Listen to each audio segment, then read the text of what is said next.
Sweet munggo po yan. Hiniling na munggo na. Natapon po.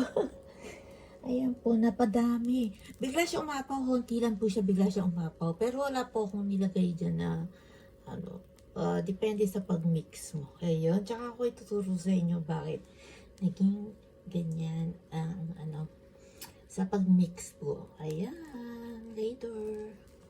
Ibibiling-biling ko po siya.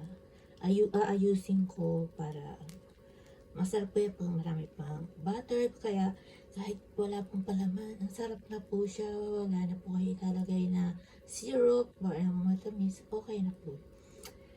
Paninda rin po yan dito sa Japan kung ano pwede nyo ilagay. Yan, depende. Cheese, masarap din po ang may cheese dyan.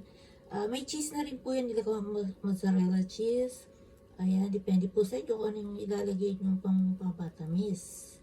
Ayun. Okay, later again.